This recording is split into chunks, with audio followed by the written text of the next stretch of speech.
So, all right. EU prepares drone defense. Now, this one was an article from DW, which is published in Germany, and the EU is gathering all their members up and trying to find out what assets you will provide, what funding you will provide. They're going to have like a concentrated approach to how to deal with the drones that come across the border. And some man wrote the other day, said, oh, you know, you're listening to fake news. There's no such thing. Putin's not doing any such. Yes, he is. Yes, he is. Putin is sending drones across the borders into various European countries just to poke at the bear and see what he can cause trouble-wise. So I think it's a wise thing for the EU to get together in a cooperative venture and start looking at how to defend our land masses from Putin's drones. Trust me, he's not meaning anything kind or good for any of us. Is war in Europe a possibility? Now, this one was from AP News, Associated Press, the other day, and it was something that I mentioned in either the last episode or the one before, that Sweden is gathering townships and villages and collective areas, and they're having drills and they're having handouts of booklets for how to be prepared, what food to store, all these kind of things. Now they're resuscitating old cellars and old shelters from the Cold War as a place for people to go in case war breaks out. They are right up there on the front with Russia. That is an issue. If you move here and you think, oh, I'm just going to go live in France, none of those things are going to affect me, wake up. Everything that happens in Europe affects you. It's comprehensive. It's all cohesive. It's all blended together, all right?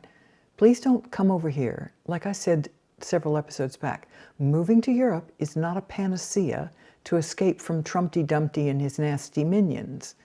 You've got nasty minions over here and wannabe dictators over here.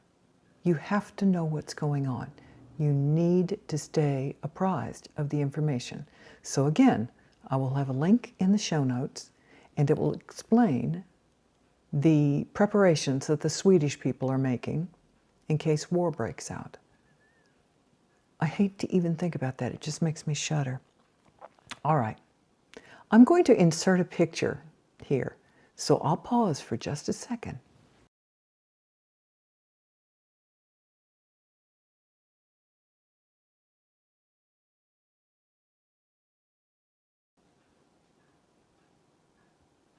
That's a funny little picture.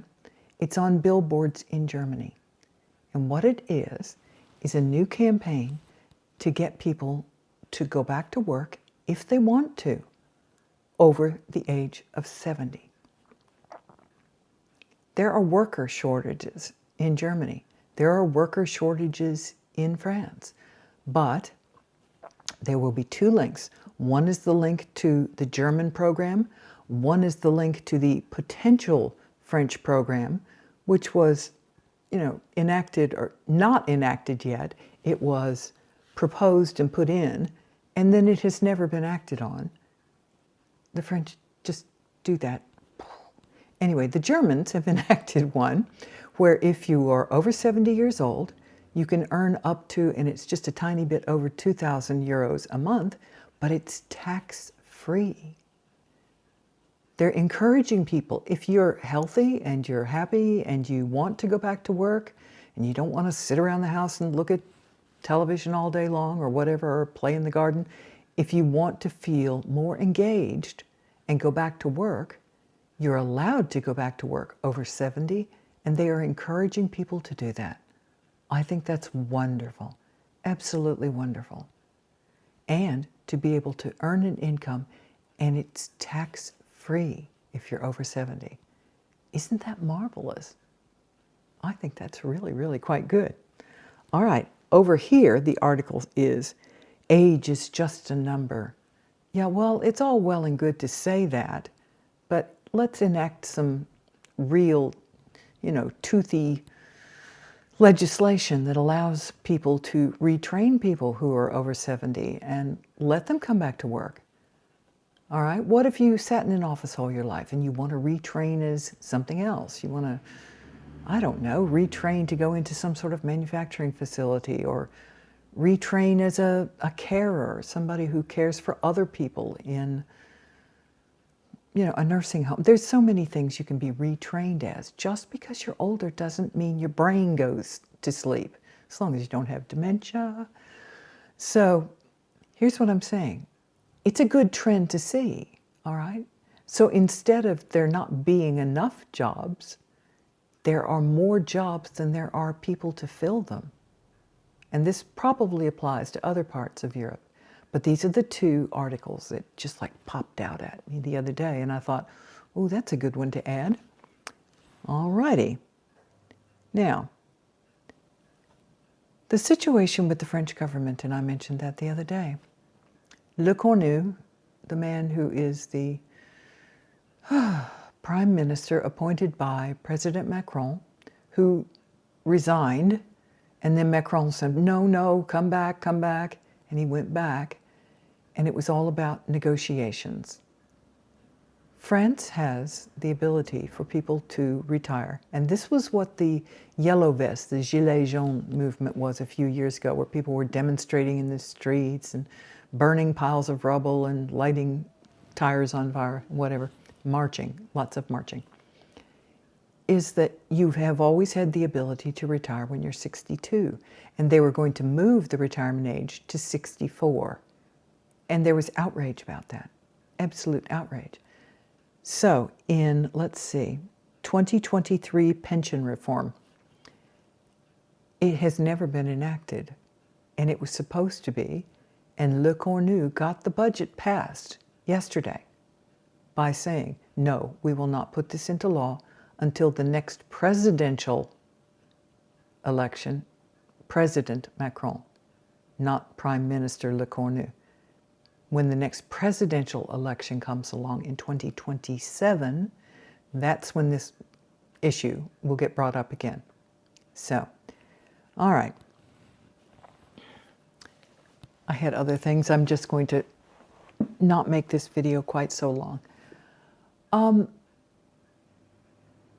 One of the reasons I'm sharing all these kinds of things with you is so you get the lay of the land. It's better for you to be informed when you come over here. It absolutely is. It's better for you to know, literally on a weekly basis, what are the things that are popping up in the news. I haven't looked at the news this morning. I turned on briefly for just a little bit, just turned on the television, and it's like it's all about Trumpty Dumpty and the nasty folks. I don't want to see that. I really don't want to see that.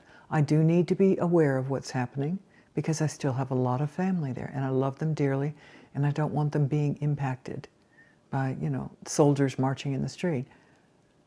But if you're moving over here, you need to be just as aware of what's happening in France and in Europe as a whole, not just France. You need to be aware so that you can think fast on your feet. It's a better thing to always be prepared, to be educated. You can't make good decisions if you don't have all the facts. So, now, happy news. Red lipstick, celebrating. We now have over 1,000 followers. Now, we're not monetized yet. That hopefully will come in the next week or so.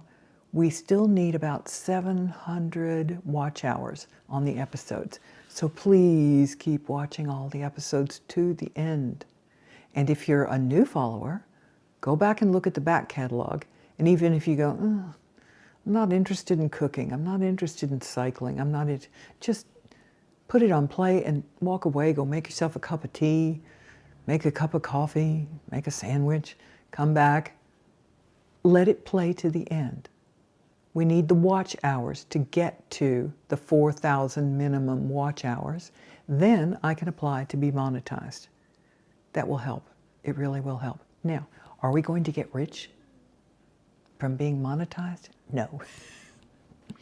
I'm very honest about that.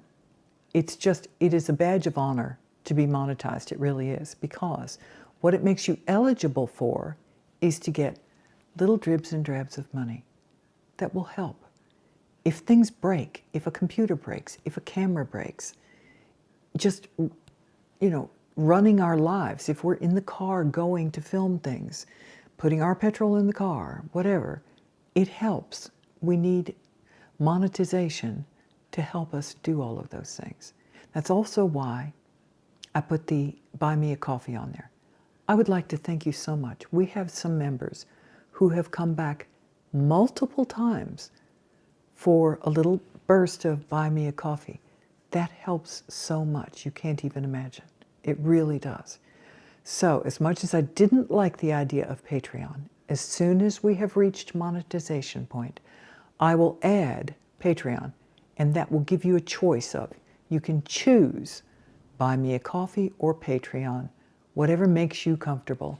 If you would like to support us in any way, it is really quite helpful. Really quite helpful. So, all the you buy me a coffee people, buy me a coffee people, you're absolute stars. You really are. And the people who maybe can't afford to support us, but make good comments. When you make good comments, it spreads it out. YouTube goes, ooh, they've got good engagement, and they'll recommend us to more people. That is really helpful. Very helpful. All right. What I'd like to ask from you this week is please send questions. Now, I know somebody sent me a question I haven't answered in today's episode. I just don't have time. I'm trying not to make these things huge and long. They wanted to know about university education, and for some reason they thought I was talking about Trump and Biden, and no, I wasn't talking about any of those things. So what I'm going to have in a future episode is, and I've got my show notes so that I can refer back to it, is how do people get the money to go to university here in Europe? What is the procedure? So I will have further discussions about that in a future episode. So, what other things do you want to know? Really, ask me questions. I don't know where to go with these things if you don't. Now, we've got some little out-of-the-house things we're going to be doing because we have made it really clear that this is not just a channel for how to move to France. This is a channel for two people living in a house who are over 60 years old. They're retired. Mark's hair's not quite gray yet. It's getting there. But, it's like, okay, we're older people. This is how do we live as English speakers in France. We're not French speakers. We have just a smattering of French, and we manage to do just fine. All right? The second thing is, we have taken up more of this how to move to France issue because we were asked so many questions that I realized there's a theme. There's a playlist. There's people wanting to know those things. But the third thing is, I also want to make sure people are prepared with news. So, the idea of the blended society, the fabric, the social fabric is so important here. You need to incorporate that into your hearts and your minds and not think that you can move to Europe and just be selfish or me, or,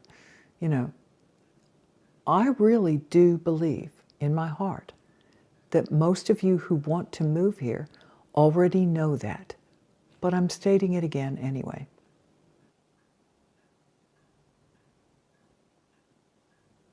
There's one more thing. When we first started, we used to have a lot of really cute intros with little graphics that would slide in and out. Do you miss those, or do you like the episodes where the video goes straight in and we start talking about the issue? Do comment on that. Would you like the cute little graphics or the, mid-century modern graphics? Would you like those back?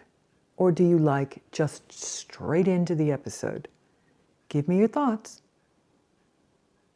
I do appreciate it.